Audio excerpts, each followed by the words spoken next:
personal. Saya nggak bisa ini, jadi saya taruh di YouTube. Oke? Ya. Kita masuk ke lingkungan politik, hukum, dan teknologi ya. Jadi kalau ada yang mau bertanya, ya tetap ada nilai untuk itu dan Anda feel free untuk nanya anytime during my class ya. Jadi 1 jam ini saya minta Anda juga untuk kamera on ya, karena saya taruh di sini juga ininya apa namanya Anda untuk bisa melihat diri Anda juga ya. Oke. Ayo kita mulai kelasnya tentang politik, hukum, dan teknologi. Kemarin kita ngobrolin bahwa yang namanya internasionalisasi itu ya ada politik, ada apa namanya legal, which is itu hukum, ada teknologi, ada social culture, dan ada ekonomi. Sekarang kita ngomong di 3 ranah yaitu politik, hukum, dan teknologinya. Nah, kita mulai dengan ideologinya dulu. Nah, ideologi itu biasanya ya dibagi di dalam satu government ya atau community.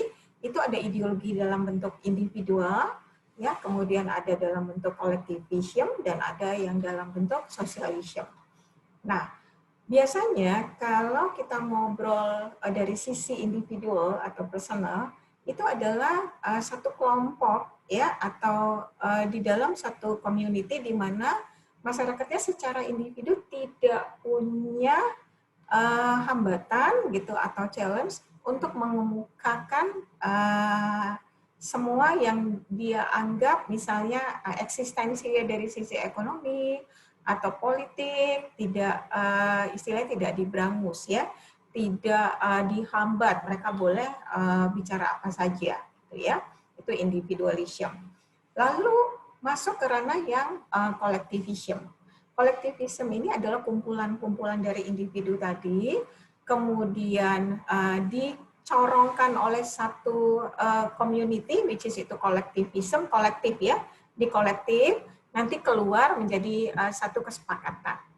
Itu yang disebut dengan collectivism. Jadi kemauan-kemauan individu tadi, ya kebutuhan-kebutuhan yang tadi dari individualisme dikumpul menjadi satu tujuan masyarakat secara komprehensif. Nah, kemudian seperjalanan dengan ini lalu masuk namanya kolektivisme moderat. Kolektivisme moderat ini adalah yang disebut di dalam government ideologi yang disebut sosialisme. Ya, jadi ini langsung di ownership oleh pemerintah. Ya, jadi mereka mengambil activity yang tadi kolektivisme itu dan diatur oleh government. Jadi ada kepemilikan pemerintah dan semata-mata bukan karena pemerintah pengen ada profit atau laba sebagai ending output-nya. Tapi supaya setiap orang di dalam satu pemerintahan atau satu negara itu mendapatkan hak dan kebebasan yang sama dan juga kewajiban yang sama. Itu pikirannya. Nah, di sini individualisme itu sebenarnya lebih ke kapitalisme ya, dan mereka bebas sekali untuk mengemukakan activity-nya mereka ya. Kemudian mereka juga lebih ke orang-orang yang menginginkan ya segala sesuatu itu bisa dikejar secara dalam quote and quote ekonomi. Karena apa? Karena mereka diberikan kebebasan untuk melakukan activity apapun di marketplace. Itu ya, jadi tidak pernah si individu ini merasa aduh nanti diberangus, oh nanti ada apa namanya hak ajasi yang ditahan gitu ya. Nah, ini adalah individualisme. Lawannya apa? Individualisme. Lawannya adalah kolektivisme. Jadi kalau individualisme itu setiap personal input atau idea atau masukan itu sangat-sangat di-appreciate. Nah, lawannya adalah collectivism. Jadi di dalam collectivism ini mereka melakukan yang disebut dengan pengumpulan ide-ide dan nanti menjadi satu ide yang dianggap kesepakatan dari community tersebut. Jadi cenderung tidak menghargai yang sifatnya pendapat individu. Sebenarnya bukan tidak menghargai, tapi dikumpulkan lalu dicari kata sepakat mana yang majority paling memberi benefit yang bagus. Nah, biasanya di dalam satu country itu mereka itu tidak melakukan kolektivisme yang terlalu rigid atau kaku. Selalu juga diusahakan dengan perkembangan zaman, disesuaikan dengan budaya. Ya, misalnya gini, di dalam suatu negara, let's say di Thailand misalnya ya. Nah, kolektivisme itu tidak di Thailand ya. Ambil let's say di China saat ini ya. Nah, lalu dilihat ada kebutuhan bersama, kesepakatan ya. Lalu dilihat kesepakatan bersama ini kelihatannya agak-agak bermasalah, agak-agak kaku. Misalnya harus memberikan profitnya kepada negara gitu, dianggap kaku dan merugikan community tertentu. Nah, mereka biasanya melakukan tinjauan atau evaluasi ulang ya yang disesuaikan dengan kebutuhan yang paling majority. Nah, bentuknya seperti apa kolektivisme ini? Jadi kalau Anda lihat ada negara yang di direct atau di manage oleh kelompok militarism dan itu menjadi militarism kolektivisme, itu salah satu bentuk ideologi yang ada di dalam negara tersebut. Atau totalitarianism ya, atau yang agak otoriter ya. Nah, seperti itu. Dalam skop yang lebih besar ya, jadi kolektivisme yang udah masuk ke dalam suatu skop atau ideologi di dalam satu government, itu yang disebut dengan sosialisme. Jadi di dalam sosialisme itu sudah pasti ada kolektivismenya. Nah, lalu apa yang perkataan lain dari sosialisme? Sosialisme itu adalah bentuk kumpulan-kumpulan kolektivisme ya, lalu dipraktekkan di dalam suatu government. Nah, ada sosialisme yang seperti apa? Yang ada sosialisme yang lebih mengutamakan ekonomi. Ya, contohnya mana? China. Makanya disebut sosialisme di China itu adalah sosialisme kapitalis. Mereka tidak terlalu melakukan rigid dalam ekstrim political gitu ya, atau otoriter. Mereka lebih mengutamakan sosialisme kapitalis. Jadi istilah-istilah di dalam sosialisme seperti misalnya komunisme itu adalah bentuk ekstrim daripada sosialisme, ekstrim ya. Nah, kalau Anda misalnya dengar, kok Korea Utara itu nggak pernah terdengar adanya COVID. Kira-kira menurut Anda kenapa? Apakah memang memang di sana tidak terinfektif COVID warga negaranya, atau ditahan, tidak boleh terekspos ke government? Saya mau tanya nih, kira-kira pendapat dari anak-anak di sini apa? Setiap pendapat dihargai loh. Ayo. Kenapa sih misalnya Korea Utara kan kita nggak pernah dengar ya, misalnya ada 100 orang terinfektif COVID. Walaupun mungkin banyak, tapi tidak pernah terekspos. Kok tidak seperti China gitu ya? Oh, mereka tetap melaporkan, padahal kan mereka juga sosialis. Ada yang mau jawab? Ayo, kameranya silakan di-on.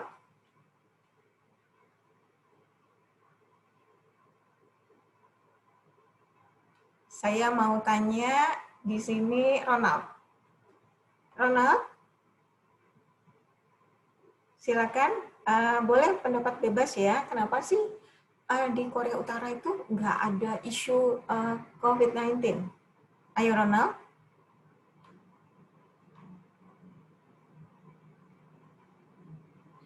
Nggak ada orangnya nih.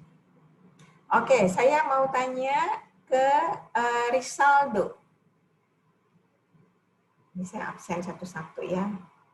Ya, Iya, Bu. Rizaldo. Kenapa sih di Korea Utara itu kok nggak pernah terdengar news ada 2 orang infected COVID misalnya? Pernah ada, Bu. Kok nggak salah beritanya, Bu. Iya, tapi beneran. Iya, saya pernah dengar, tapi finally gone with the wind, right? Nggak kedengeran lagi. Kira-kira menurut Iya, Rizaldo, kenapa? ada kabar katanya dieksekusi, Bu. Ada kabar dieksekusi. Lalu berikut-berikutnya, kok bisa nggak terdengar? Menurut saya, peraturan di sana mungkin memang tidak mengizinkan warga negaranya untuk keluar atau kemana-mana, jadi ya terisolasi aja gitu, Bu, di negaranya sendiri. Mm-mm. Tapi benarkah dengan terisolasi terus benar-benar jadi nggak terinfekted COVID? Bisa jadi juga pemerintahnya itu ya yang kayak seperti kita tahu sendiri, Bu,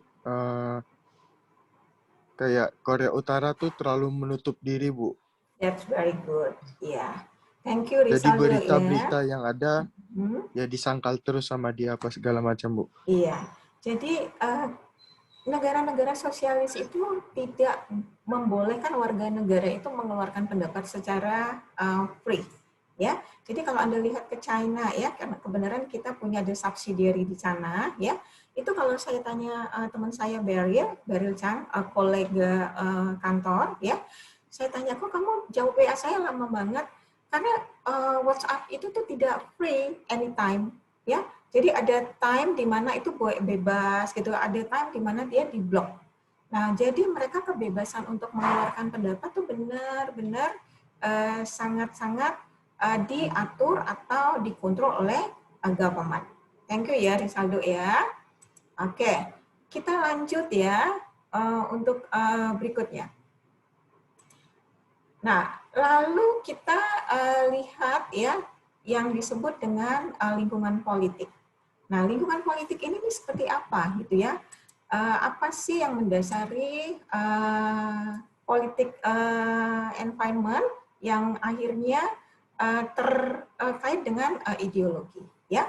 Nah, dikatakan di sini bahwa di dalam politik environment di situ dilihat ya apakah sistem politik ini yang pertama hak-hak warga negaranya akhirnya diberikan mulai dari yang bebas atau free sampai yang disebut dengan totalitarian atau dibridle seperti tadi yang disebutkan oleh teman kita gitu ya. Jadi sistem politik itu dilihat dari 2 dimensi. Kemudian dilihat juga apakah dia sifatnya adalah individualisme atau sifatnya adalah kolektivisme. Kalau Anda lihat sistem politik yang demokratis, mereka cenderung individualisme, artinya diberikan kebebasan untuk mengemukakan pendapat. Nah, tapi ada negara yang tadi cenderung kolektivisme atau sosialisme, mereka lebih ke sifatnya totaliter. Lalu ada pertanyaan seperti ini, kira-kira bentuk ideologi pemerintah itu apakah harus memilih dari 3 ini? Apakah harus benar-benar murni individualisme atau benar-benar murni kolektivisme atau sosialisme? Nah, jawabnya adalah bahwa tidak ada bentuk murni dari pemerintahan. Jadi tidak pernah ada satu negara pure dia lakukan ideologi yang sifatnya individu. Jadi bebas gitu ya warga negaranya mengungkapkan pendapat. Jadi kalau misalnya nih ya Anda lihat di satu negara yang menurut kebijakan government-nya itu dianggap free untuk mengungkapkan pendapat, tiba-tiba ada 1 atau 2 warga negaranya ditangkap karena isu terlalu bebas mengungkapkan pendapat, itu adalah di dalam negara itu juga ada aturan main bagaimana mereka mengungkapkan pendapat. Ya, jadi bisa jadi campuran dari ideologi dan sosialis. Jadi mungkin ideologinya 75%, tapi kolektivismenya sisanya 25%. Nah, Indonesia misalnya tidak pernah juga 100% ya. Jadi kalau dianggap warga negaranya terlalu keterlaluan mengeluarkan pendapat dan akhirnya hurting government, menyakiti government atau pemerintah, biasanya langsung dipanggil gitu ya, dibawa ke ranah hukum. Sampai di sini ada pertanyaan?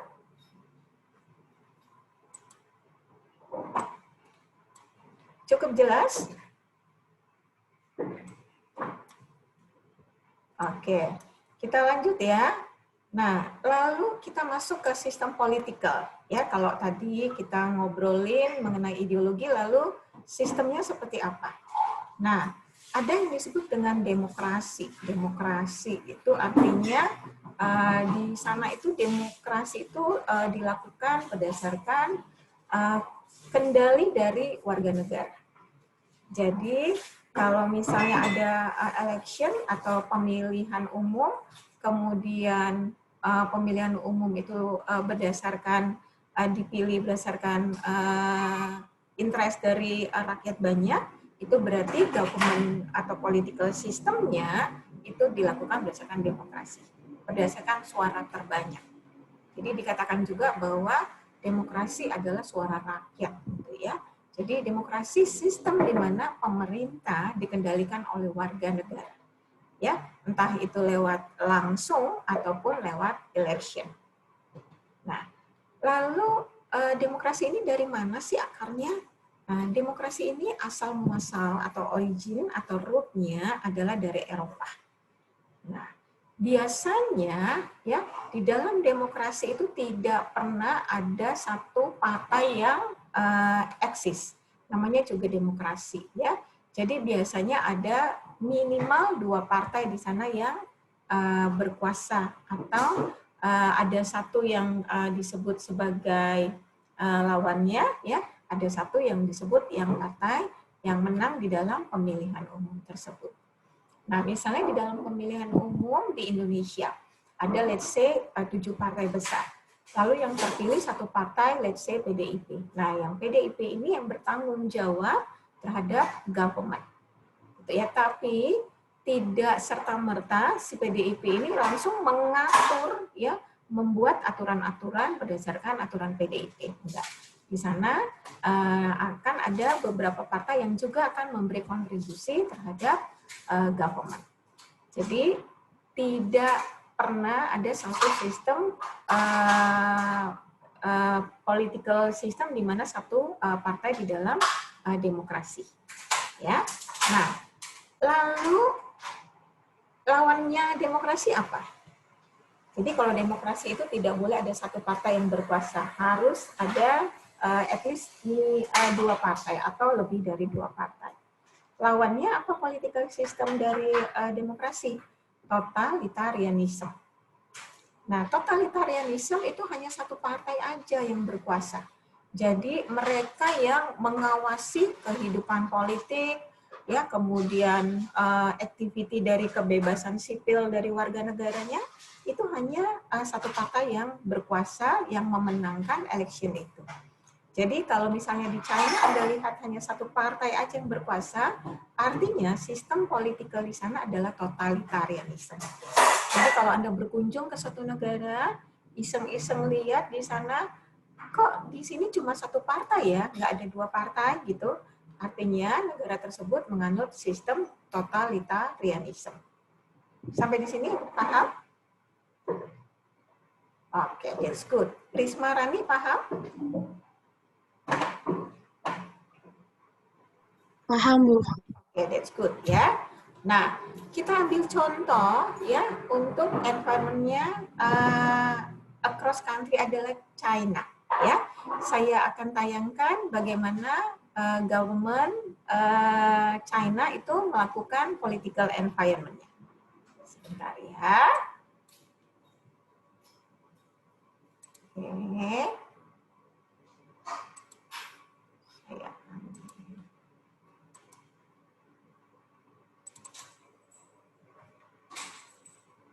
Saya sebentar.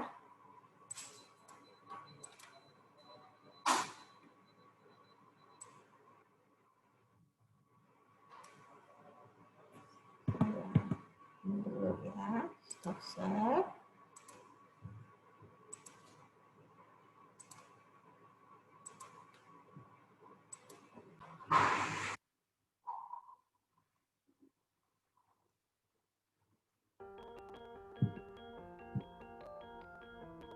Since the end of Mao Zedong, People's Republic of China has become one of the biggest economies in the world. Although they still call themselves communist, the inner workings of the Chinese government are a mystery to many. So how does China's government actually work? Well, China has operated under a single political party since the birth of Communist China, called the Communist Party of China. Although 8 other minor parties exist, they are not allowed to challenge CPC policy. This situation paints China as an authoritarian country where political dissent is punishable by lengthy prison terms or exile. China is also one of 5 major nations in the world to retain a communist ideology. And while most businesses are owned by the state, China has been implementing capitalist policies and allowing companies to privatize. In reality, China is more of a mixed economy than a purely communist country.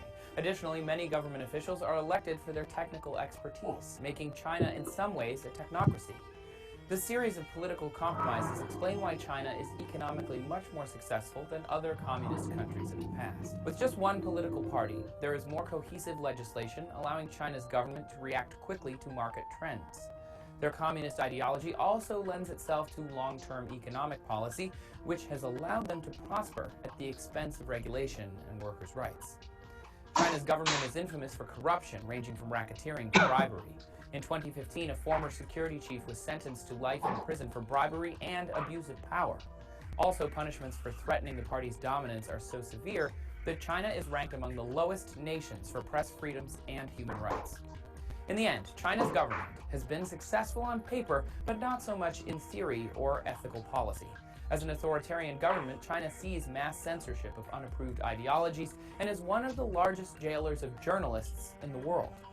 It's clear that being the second largest economy in the world while juggling strict ideologies comes at a difficult price. China's government is actually not too different from the socialist government of North Korea, China's next-door neighbor. To learn more about the charade of democracy.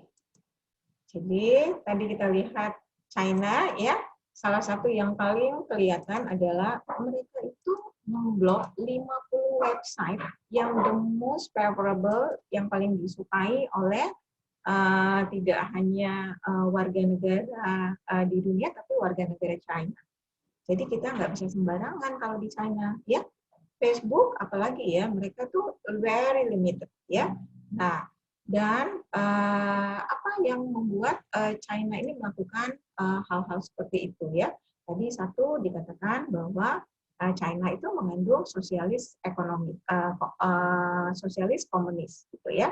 Nah, di satu sisi China itu adalah negara yang punya emerging economic power. Jadi negara yang secara ekonomik itu benar-benar punya kemampuan untuk tetap melakukan pertumbuhan yang bagus. Nah, dan government atau pemerintahannya itu berusaha untuk open ke semua negara untuk investasi di China. Nah, beda ya dengan Korea Utara gitu ya. Kalau Anda lihat kayak Korea Utara, mereka itu sangat-sangat tertutup. Jadi tidak boleh misalnya sembarang negara untuk masuk atau investasi di negaranya. Tapi China ya, satu lagi negara yang mirip dengan China adalah Vietnam ya. Jadi mereka membuka ekonomi supaya apa? Supaya pertumbuhan dari negara China itu menjadi lebih bagus dan lebih dinamis ya. Jadi mereka itu cenderung seolah-olah demokrasi ya, seolah-olah memberi kebebasan individu. Tapi sesungguhnya mereka tadi menutup 50 website. Jadi yang dianggap tidak berguna atau memberi manfaat yang kecil, mereka itu blok. Tapi yang dianggap oleh government ya, dianggap oleh government itu memberi manfaat bagi majority warga negara, itu mereka berikan kebebasan. Itu sebabnya China itu disebut menjadi negara sosialis kapitalis. Ya, kapitalis. Jadi mengutamakan yang disebut dengan pertumbuhan ekonomi. Itu China. Lalu kita lihat political environment dari Middle East. Nah, Timur Tengah ini kan orang taunya cuma minyak gitu ya. Nah, tapi Anda tahu nggak lingkungan politiknya tuh seperti apa? Nah, lingkungan politiknya adalah berdasarkan Al-Quran atau Islami. Tapi jangan Anda berpikir seperti ini nih, oh kalau gitu nanti kalau Anda tinggal di China dalam waktu lama, di Middle East dalam waktu lama, terus Anda nanti dimuslimkan, dimualafkan. It's not like that ya. Jadi kadang-kadang suka ada salah kaprah, oh nanti kalau tinggal di Arab gitu, karena harus pakai yang tertutup, nanti jadi dimuslimkan. Tidak. Di sana prinsip government-nya atau political environment-nya yang memang berdasarkan prinsip Islam. Tapi di others activity seperti teknologi, mereka itu sangat-sangat modern dan sangat-sangat berkualitas. Dari sisi kemampuan atau pengetahuan, mereka adalah orang-orang yang western minded. Jadi majority warga negaranya ya kalau punya kemampuan secara ekonomi, mereka tuh sekolahnya di mana? Ya, mereka sekolahnya mostly di Inggris, European, ya, atau mungkin di Amerika. Dan mereka berusaha untuk memberikan sumbangsi yang terbaik buat negaranya. Nah, lalu ada nggak negara-negara di Middle East yang berpotensi bahaya gitu? Ada.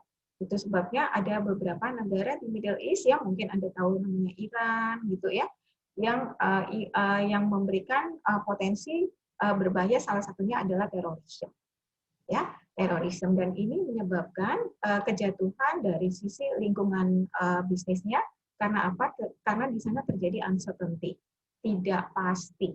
Nah, jadi kalau Anda lihat misalnya dari helikopter view Middle East ini, ada negara yang sangat berkembang. Anda kalau pergi ke Dubai, ya, saya kalau lihat ke Dubai itu amazed banget ya, kagum. Kenapa? Padang pasir di sana bisa jadi daerah yang berbunga-bunga. Ya, Anda kalau lihat masuk ke kota, itu setiap bulan bunganya itu ganti-ganti warnanya. Dan mereka itu warga negara yang tidak mau kerja kotor. Ya, kerja yang kotor atau blue collar itu adalah pendatang, jadi imigran. Tapi rakyatnya sendiri, ya, warga negaranya itu benar-benar diberi fasilitas kesejahteraan yang sangat-sangat bagus, gitu ya. Nah, jadi Middle East ini dari sisi political environment dia melakukan prinsip Islam, tapi dari sisi kemampuan yang lain mereka berusaha sama dengan negara-negara Barat lainnya, gitu ya. Jadi jangan Anda pikir, aduh kayaknya orang Middle East itu jelek, kotor, kumel, terus pakai sorban. No, itu adalah hal-hal yang selama ini jadi salah kaprah, gitu ya. Kalau Anda lihat memang the way of mereka berpakaian, memang itu adalah budaya yang dianut, gitu. Tapi bukan berarti mereka itu melakukan kacamata kuda. Mereka sangat modern. Nah, karena mereka menganut prinsip Muslim, makanya di sana tidak pernah ada wanita yang muncul sebagai baris terdepan atau kepala negara. Karena apa? Lelaki itu dianggap imam kepala. Sampai di sini ada pertanyaan untuk Middle East supaya nggak salah kaprah ya. Saya sering mendengar tuh, oh kayak gini nih negara-negara atau yang terlalu Muslim. Enggak. Mereka tuh sangat-sangat modern, ya, sangat-sangat modern. Ini yang Anda harus buang ya, brainwash dari beberapa sekte-sekte Muslim yang jadi salah kaprah. Enggak. Ya, oke. Cukup jelas sampai di sini? Elvan, Jos? Cukup jelas?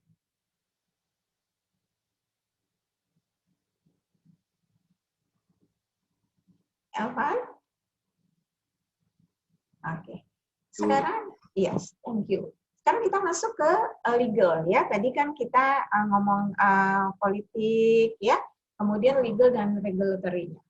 Nah, dari sisi legal biasanya ini ada challenge dari multinational company. Kenapa? Karena setiap negara itu pengaturan legalnya itu berbeda-beda.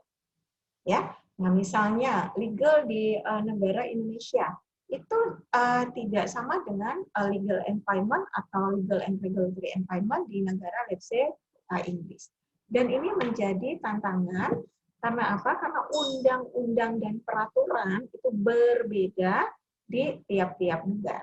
Ada yang sama, ada yang sifatnya universal, tapi mostly mereka setiap ada multinational company, itu mereka harus disesuaikan dengan government setempat, gitu ya. Nah, ini multinational company dia harus berusaha untuk cermat ya atau meneliti dan mengevaluasi kerangka hukumnya. Jadi misalnya di Indonesia ya, kalau Anda lihat di Indonesia itu seperti apa sih sistem legalnya gitu ya. Nah, oh iya sistem legalnya adalah let's say civil law ya atau code law. Nah, Anda harus ikut aturan-aturan mainnya ya, government law.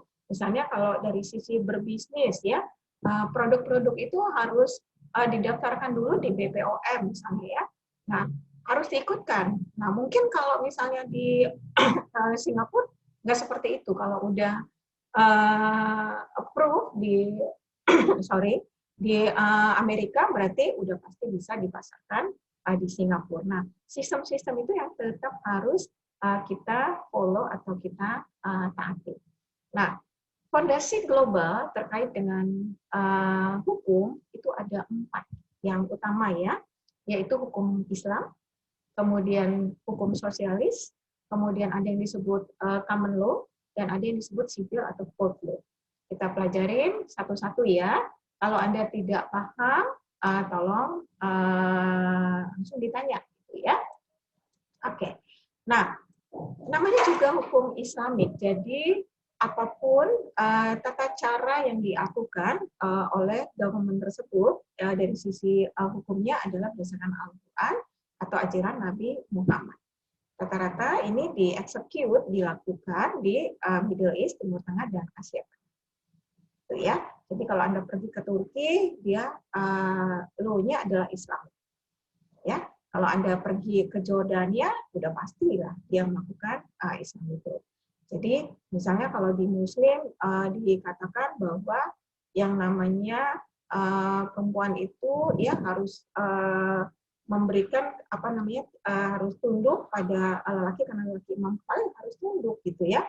Nah, tidak boleh misalnya oh saya sekolah lebih pintar, lebih bagus dari sisi title daripada pasangannya terus jadi muncul, enggak seperti itu.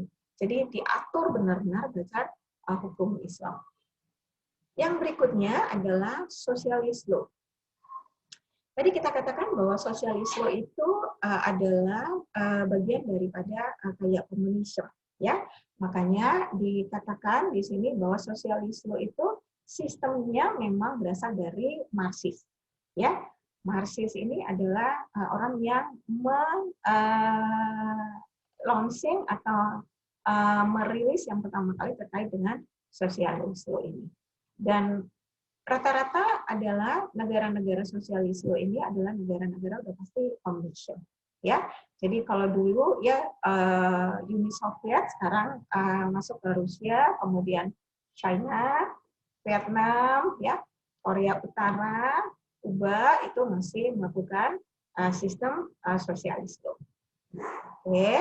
Nah, ini yang paling banyak dilakukan oleh negara-negara di seluruh dunia. Apa ya law-nya? Common law yang di origin dari common law ini adalah dari mana? Dari Inggris, ya.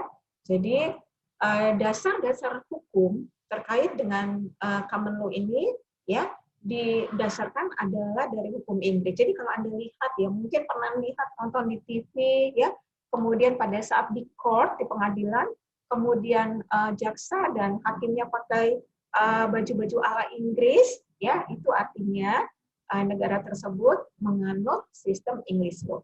Pernah lihat kan ya? Kalau kok gitu ya pakai wig kayak apa namanya rambut putih kayak orang-orang di Inggris zaman dulu gitu ya. Memang tipikal law-nya adalah English law. Ya, jadi kalau Anda lihat di mungkin kepoin YouTube ya, sidang di Kanada, sidang di Inggris, di Australia, di New Zealand, terutama negara-negara jajahan Inggris, itu semua menganut sistem English law. Ya, oke. Lalu yang keempat ya, law-nya apa? Yaitu civil atau code law. Ini biasanya dilakukan di negara yang bukan negara komunis dan bukan negara Muslim. Ya, nah negara-negara seperti negara Amerika Latin, ya, kemudian Prancis, di salah satu negara bagian di US, Louisiana, itu menganut sipil atau code law. Nah, sipil atau code law ini dasar law-nya adalah dari Romawi. Tadi kalau misalnya di Australia atau di UK itu dari English law. Tapi kalau sipil atau code law itu adalah dari Romawi, ya. Nah, prinsip-prinsip dari hukum internasional itu seperti apa sih? Ya, kok bisa menganut sistem yang sipil law, common law atau English law, kemudian socialist law, kemudian Islamic law. Nah, prinsip yang dari 4 sistem itu apa? Nah, yang pertama, mereka melakukan yang namanya international law tadi, ya, itu harus ada yang disebut kedaulatan. Ya, kedaulatan. Tapi ada beberapa activity mereka punya kekebalan. Ibarat Anda kena COVID, misalnya Risma Rani kena COVID, nggak mempan gitu. Ditembak nggak mempan. Istilahnya kebal hukum. Tapi tidak semua bidang kebal hukum.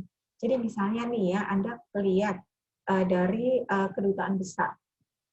Kemudian dia tuh jalan di bahu jalan. Ini beberapa kali saya amatin ya waktu sebelum pandemi. Jadi saya biasa misalnya pulang dari kampus itu kan agak balet ya. Nah kemudian saya beberapa kali itu jalan di bahu jalan supaya cepat kan ya di tol bahu jalan. Nah dalam beberapa kali itu saya pernah lihat di depannya itu adalah embassy. Kan mobilnya ada code-nya ya. Nah, pernah beberapa satu kejadian embassy-nya lolos, sayanya kena. Lalu saya protes dong sama Pak Polisi. Kok saya kena Pak gitu ya? Nah, iseng lah biasa kan, agak-agak minta ini ya penjelasan. Oh mereka itu kan kedutaan Bu, gitu. Oh gitu. Jadi emang kebal hukum ya untuk area-area tertentu mereka kebal hukum. Saya nggak kebal, tapi akhirnya saya dilolosin. Saya bilang, aduh maaf Pak, saya ngaku salah. Kemudian saya bilang juga saya mau ada meeting gitu ya, habis dari kampus. Akhirnya oh ya Bu, lain kali jangan, gitu ya. Tapi pernah di kali keberapa itu saya apes. Polisinya nggak memberikan izin. Beberapa kali saya minta izin gitu ya, apalagi kan waktu ganjil genap ya, itu saya mau masuk tol, saya ambil tol yang arah Romangun biar cepat gitu. Nah di situ ada pas ganjil genap, saya kena. Beberapa kali saya diizinkan karena dekat, tapi pernah satu kejadian kena tilang gitu ya. Nah, lalu hukum kedua apa? International jurisdiction, kemudian doctrine on committee, ya, kemudian Act of State Doctrine, treatment of and rights of alliance itu kayak manusia aneh gitu ya.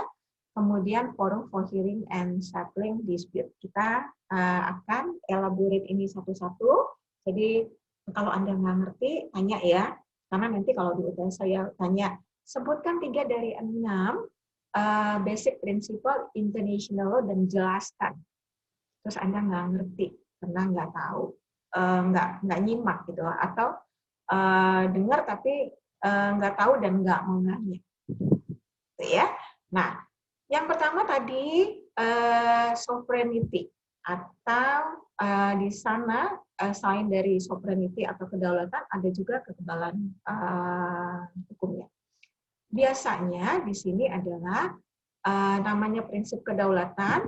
Di sini negara itu melakukan yang disebutkan bahwa ada kesepakatan di dalam pemerintahan untuk melakukan yang disebut hak untuk memerintah atau mengatur itu berdasarkan kedaulatan bersama. Nah, kalau misalnya nih Contohnya nih ya, ada satu TKW. Nah, kemudian TKW itu kerja, TKW Indonesia ya, kerja di Malaysia. Kemudian melakukan kesalahan dari sisi hukum, pelanggaran hukum. Kalau negara Malaysia menganut principle of sovereignty atau kedaulatan, lalu Indonesia bilang gini, boleh nggak TKI kita yang di Malaysia kita bawa deh ke Indonesia, kita hukum aja berdasarkan hukum Indonesia. Kalau principle of sovereignty itu dia bilang gini, kan dia tuh melakukan pelanggaran hukum di Malaysia. Jadi saya akan menjatuhkan hukuman ya berdasarkan prinsipal Malaysia. Datang dong Menteri Luar Negeri Indonesia. Siapa Menteri Luar Negeri Indonesia? Ibu siapa? Ada yang hafal?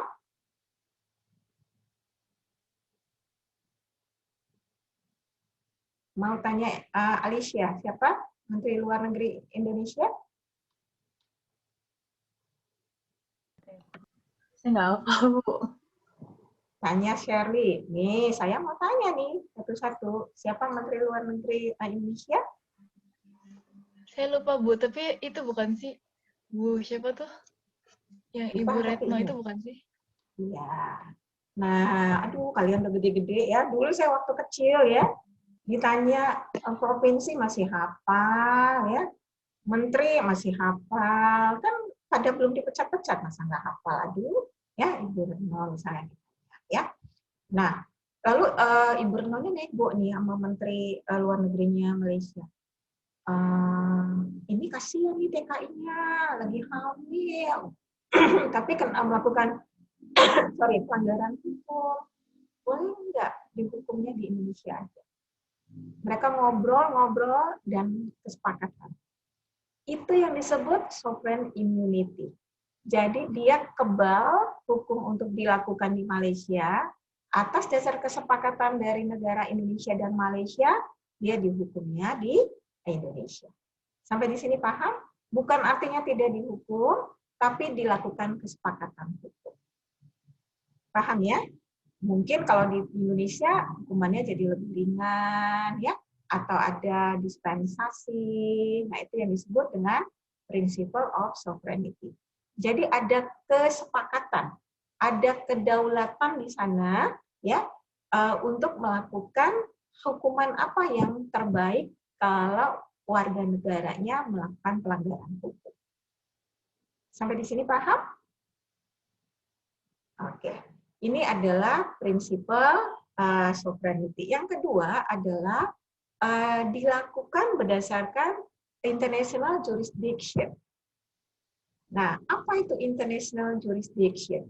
Di dalam international jurisdiction itu ada 3 prinsipal. Ya, jadi misalnya ya, Elvan Jus ini melakukan pelanggaran hukum di Jakarta. Nah, kalau dia di Jakarta, ya berarti dilakukan hukumnya berdasarkan apa?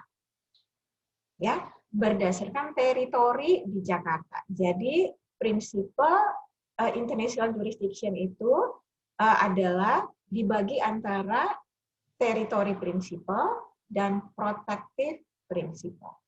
Kalau akhirnya diputuskan untuk dihukum di Jakarta, berarti Elvan Jus dilakukan jurisdiksinya dalam wilayah hukum Jakarta. Nah, tapi bisa jadi ya si Elvan Jus ini ya orang yang sangat-sangat misalnya berpengaruh. Nah, berpengaruh dan musuhnya banyak. Contohnya Habib Rizik. Oh ya, nah musuhnya banyak. Nah, lalu gimana caranya? Supaya orang ini tetap selamat, nggak ditembak mati. Pernah kan Anda mungkin dengar orang-orang yang berpengaruh di dalam government, di dalam politik malah dilindungi. Supaya apa? Supaya orang ini juga kan punya hak untuk hidup selamat. Nah, itu yang disebut protective principles. Protective principle adalah di mana setiap negara itu memiliki yurisdiksi atas perilaku yang berdampak buruk pada keamanan nasional. Kemudian kalau perilaku atau si pelaku kejahatan ya itu dia lari ke luar negeri atau misalnya kejahatannya dilakukan di luar negeri. Lalu apa yang harus dilakukan dan orang ini berpengaruh? Berpengaruh bisa berpengaruh baik, bisa berpengaruh buruk. Kalau dia berpengaruh buruk, ya biasanya negara bilang gini, ini saya ambil deh, ini orangnya udah kebablasan, mau saya hukum nih seberat-beratnya, saya mau hukumnya di Indonesia. Nah, itu yang disebut dengan protective principle. Paham ya? Jadi mereka tuh nego. Masih ingat nggak waktu misalnya ada kasus salah satu bankers yang dicari, ya, diciduk di Singapura, lalu diambil untuk dihukum di Indonesia. Tahu ya? Saya nggak usah sebutkan namanya, ya. Nah, jadi orang ini akhirnya dilakukan hukumannya berdasarkan kebijakan law yang ada di Indonesia. Karena nanti bisa jadi kalau dilakukan di Singapura, bisa jadi hukumannya lebih ringan.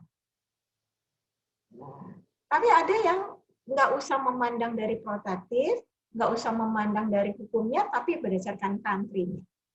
Jadi misalnya nih ya, mohon maaf ya, Dewi Anastasia itu melakukan pelanggaran hukum di Medan. Tapi jurisdiksi atau law-nya adalah berdasarkan hukum di Indonesia, bukan di Medan. Paham ya? Jadi berdasarkan nationality-nya. Dia adalah warga negara Indonesia. Sampai di sini ada yang mau bertanya?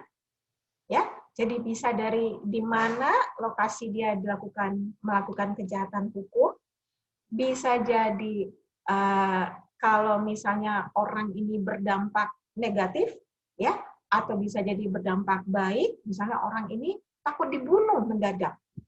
Ingat nggak dulu ada kasus, ya, waktu Setia Novanto tiba-tiba ada salah satu orang yang dicari itu terbunuh di Amerika.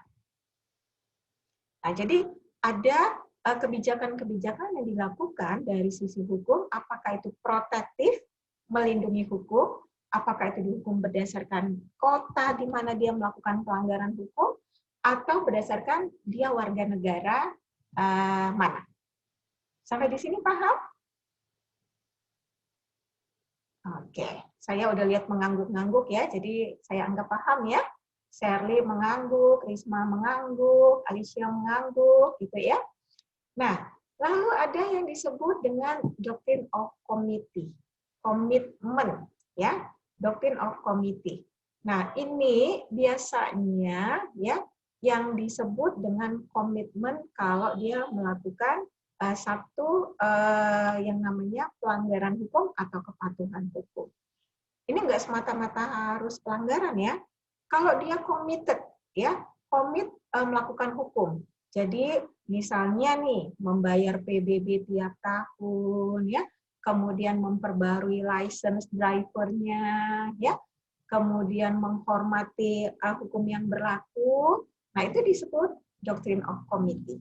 Kalau dia benar dikasih insentif oleh government, kalau dia salah dihukum. Itu yang disebut Doctrine of Committee. Ada komitmen, ya. Anda misalnya udah ada komitmen dengan satu negara, kalau misalnya Anda dalam 10 tahun berturut-turut melakukan atau mematuhi peraturan dari sisi, let's say, law untuk bisnis, terus Anda dapat sesuatu dari government, itu bisa saja. Jadi Doctrine of Committee itu adalah komitmen di mana ada saling menghormati terhadap hukum atau lembaga dari satu negara, ya, terkait dengan law-nya, ya, ketika Anda berada di negara tersebut. Misalnya Anda warga negara Indonesia, Anda tinggal sementara di Singapura, Anda harus komit mematuhi aturan negara mana? Singapura atau Indonesia? Singapura, ya. Jadi bukan Indonesia. Itu yang disebut Doctrine of Committee. Anda warga negara Indonesia, kemudian Anda adalah pendatang yang nanti akan studi di India 2 tahun. Anda harus punya Doctrine of Committee, komitmen patuh terhadap aturan yang berlaku di India, bukan di Indonesia. Sampai di sini paham? Coba saya lihat anggukannya. Ada yang mengangguk? Oke, mengangguk dan tersenyum berarti oke ya. Yang keempat ya, Act of State Doctrine ya. Nah, biasanya ya kalau Act of State Doctrine itu doktrin di mana menyatakan apapun tindakan atau keputusan dari suatu pemerintah atau pengadilan itu dianggap sah ya kalau sudah diputuskan. Misalnya gini, masih ingat nggak waktu kasus mengenai COVID Vietnam, waktu itu seorang wanita, saya nggak usah sebut namanya ya, mungkin tahu ya, yang akhirnya diputuskan dia membunuh teman baiknya. Masih ingat ya? Nah, itu kan pro dan kontra. Ada yang bilang dia tuh nggak membunuh karena dia tuh ngaku sampai akhir sidang diputuskan, walaupun dia akhirnya diputuskan bersalah, tapi dia tetap nggak ngaku. Gitu ya. Tapi ketika pengadilan memutuskan dia bersalah, walaupun dia tidak mengaku, dia tetap salah atau benar? Saya mau tanya Alicia. Salah, Bu. Iya, itu yang disebut ya tindakan pemerintah dianggap sah ya oleh pengadilan, bahkan jika keputusan itu dianggap tidak pantas. Mungkin Alicia marah, kok gitu sih? Menurut aku sih dia nggak salah gitu ya. Tapi kalau pemerintah mengatakan itu salah, ya udah salah. Sampai di sini paham? Alicia paham? Saya belum lihat anggukannya Alicia. Oke, paham ya? Jadi menjelaskannya seperti itu. Jadi keputusan itu berdasarkan keputusan dari pemerintah atau pengadilan. Nah, ini ada yang agak-agak spesifik. Jadi law yang terkait dengan treatment and rights of alliance. Alliance itu kan manusia aneh istilahnya ya, manusia asing. Nah, ini treatment and right of alliance ya, kalau di sini disebut misalnya gini. Negara-negara yang menolak, misalnya nih, saya kasih contoh, salah satunya adalah Maria Edelin. Maaf ya, Maria ya. Maria Edelin ini ya dia datang ke Indonesia. Kita asumsikan Maria ini adalah warga negara Amerika. Datang ke Indonesia, lalu dia berbisnis di Indonesia dan tidak mematuhi aturan yang ada di Indonesia.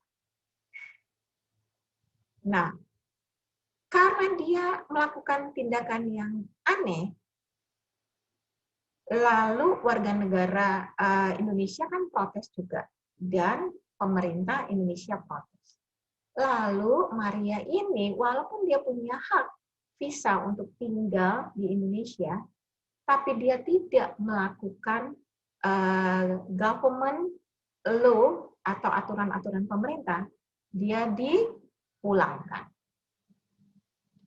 Jadi, si pemerintah itu berhak menolak warga negara asing ya kalau misalnya perilakunya nggak beres ya, kemudian bisnisnya tidak sesuai dengan aturan pemerintah.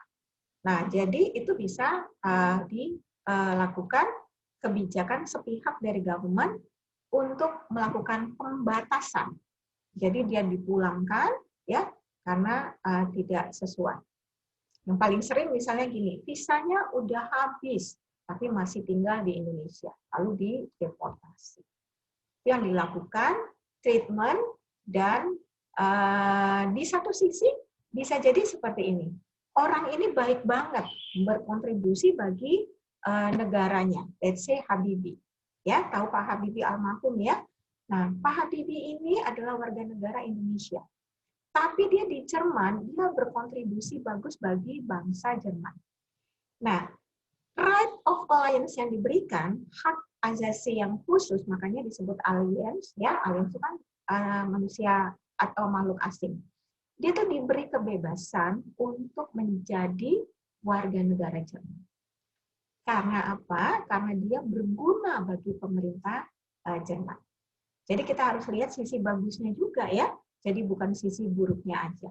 Sisi buruknya kalau merugikan government, ya udah dideportasi aja. Tapi kalau sebaliknya memberikan benefit, dia tentu diberi fasilitas khusus oleh government tersebut. Sampai di sini paham? Paham ya, Shirley udah ngangguk-ngangguk. Very good ya. Nah, yang terakhir adalah Forum for Hearing and Settling Dispute. Nah, ini nih sangat common di beberapa negara Eropa dan Amerika. Forum dengar pendapat istilahnya. Nah, misalnya nih ada kasus di mana warga negaranya ini tidak suka terhadap aturan yang barusan dibuat oleh pemerintah, ya. Nah, lalu apa yang harus dilakukan oleh warga negaranya? Kan warga negaranya jengah, kesel. Kok kayak gini sih pemerintah, aku nggak suka gitu. Bisa kan ya? Misalnya memberi kebebasan bagi warga negara untuk membuat baju dari kulit hewan. Lalu komunitas kulit hewan ya yang pencinta hewan itu marah. Nah, tapi nggak didengar oleh government. Lalu akhirnya mereka berusaha untuk masuk ke Forum for Hearing and Settling Dispute. Forum dengar pendapat. Nah, biasanya ini dilakukan di mana? Di US Court ya. Mereka berusaha untuk memberikan fasilitas forum dengar pendapat. Nah, supaya bisa memberikan benefit pada saat terjadi forum hearing and settling dispute ini, si warga negara tadi yang mau didengarkan pendapatnya, dia harus mengumpulkan buktinya. Karena bukti itu harus dipropos dulu, ya. Kalau nanti ibaratnya kayak anggota DPR-nya lihat dari bukti ini nggak kuat, itu ditolak. Tapi kalau dilihat bukti-buktinya cukup kuat, mereka akhirnya diberikan forum untuk dengar pendapat. Jadi ada 6 international law di sini, yaitu sovereignty atau law terkait dengan kedaulatan, kedua yang sifatnya international, ketiga yang sifatnya doctrine of commitment, yang keempat adalah state of doctrine, tergantung dari perbuatannya, kemudian adanya treatment, ada perlakuan dan hak asasi, bisa jadi diberikan secara khusus gitu ya, dan forum dengar pendapat. Nah, lalu kita lihat terkait dengan isu yang financial and regulatory dari sisi multinational company. Nah, biasanya yang paling sering isunya apa? Korupsi. Ya, korupsi itu tuh di hampir semua negara itu ada. Ya, hampir semua negara itu ada. Bribes, sogok menyogok. Nah, biasanya di dalam multinational company, ya, apalagi kalau dia punya subsidiary di negara-negara yang sudah maju, ini yang disebut dengan Foreign Corrupt Practice Act atau FCPA yang terkait dengan korupsi ini benar-benar dibuat secara tegas. Saya kerja di American company, itu di dalam MOU Working Agreement ya atau perjanjian kerja, itu yang namanya FCPA benar-benar ketat. Saya melakukan bribes, sogok Rp1 misalnya ke government, itu pasti saya dipecat. Nggak ada yang namanya SP1 dulu, ya surat peringatan 1, 2, 3, atau dibilang kamu jangan gitu dong, gitu nggak ada, langsung dipecat. Jadi ini yang disebut regulasi yang dilakukan oleh antar country. Bisa jadi bribes-nya itu apa? Ya, dilakukan di Security and Exchange Commission atau Departemen Justice atau pengadilan, ya, di mana aja, ya. Nah, ada juga yang disebut dengan mempengaruhi orang-orang yang ada di ranah yang menurut Anda menghambat bisnis Anda. Bisa jadi Anda melakukan bribes atau illegal activity di contoh kecil nih ya, di investasi BKPM misalnya, ya, atau melakukan hal kecil nih supaya cepat dapat KTP Anda bribes, ya, harusnya Anda belum layak untuk dapat KTP karena Anda warga negara asing, kemudian Anda bribes, Anda sogok. Nah, ini salah satu yang tidak diizinkan dan bisa masuk ke ranah hukum. Kemudian berikutnya adalah birokrasi. Ya, birokrasi ini tidak gampang untuk most of multinational company. Jadi, misalnya Anda buka cabang subsidiary di Vietnam. Birokrasinya apa? Birokrasinya adalah ikut aturan ideologinya. Ya, Vietnam itu menganut negara sosialis. Atau privatisasi. Semua bentuk-bentuk perusahaan harus dilakukan privatisasi ataupun dilakukan swastanisasi. Nah, lalu ini yang terakhir sebelum kita masuk ke presentasi ya, yaitu bagaimana caranya terkait dengan ekonomi dan investasi atau trade. Biasanya ya dilakukan yang disebut dengan satu kebijakan ya. Di minggu lalu kita ada yang disebut dengan World Trade Organization seperti itu ya. Jadi dilakukan suatu asosiasi di mana asosiasi itu mengumpulkan beberapa negara untuk melakukan trade community atau komitmen. Supaya apa? Supaya ada jika ada negara atau perusahaan yang melakukan praktek yang nggak benar, ya si WTO ini yang nanti akan bertindak. Nanti dia bilang, kamu perusahaan nggak benar loh, gitu ya. Jadi bukan perusahaan yang tahu bahwa si perusahaan tersebut nggak benar, ya itu yang melakukan activity atau nge-blaming atau mempermasalahkan. Nah, biasanya terkait dengan regulasi trade atau perdagangan maupun investasi, ini ada kebijakan yang dilakukan kesepakatan antara government dan multinational company. Makanya sering ada meeting ya antara pemerintah dengan pengusaha-pengusaha. Ya. Nah, biasanya apa yang dilakukan? Mereka itu berusaha untuk menerima misalnya kalau ada lokal partner ya. Misalnya Samsung nih masuk ke Indonesia. Samsung nggak semata-mata misalnya Korea semua di sana. Jadi harus ada misalnya kerjasama dengan lokal partner ya, atau misalnya multinational company itu tidak semata-mata seluruhnya dia import dari negara asal ya. Karena apa? Ada globalisasi di sana. Jadi dia ambillah dari negara setempat atau host country. Atau misalnya yang disupport atau yang didukung oleh government apa? Diberikan harga yang khusus. Karena apa? Karena perusahaan tersebut udah mau investasi di Indonesia. Misalnya nih Toyota nih ya mau investasi di Indonesia. Dengan adanya Toyota nanti akan banyak tenaga kerja yang diserap di perusahaan tersebut. Nanti government akan memberikan special market price, entah itu dari sisi PPNBM-nya, pajaknya dikasih insentif dengan berbagai konsep. Nah, hal-hal ini dilakukan oleh banyak negara, ya. Contohnya apa? China, ya. Kalau Anda lihat China itu, dia kan tadi dikatakan sosialis kapitalis. Dia itu open dan sangat welcome terhadap investor-investor asing. Bahkan mereka memberikan insentif, misalnya untuk 1 tahun pertama pajaknya 0, ya, tidak diberlakukan pajak terhadap multinational company. Nah, nanti baru dilakukan secara progresif.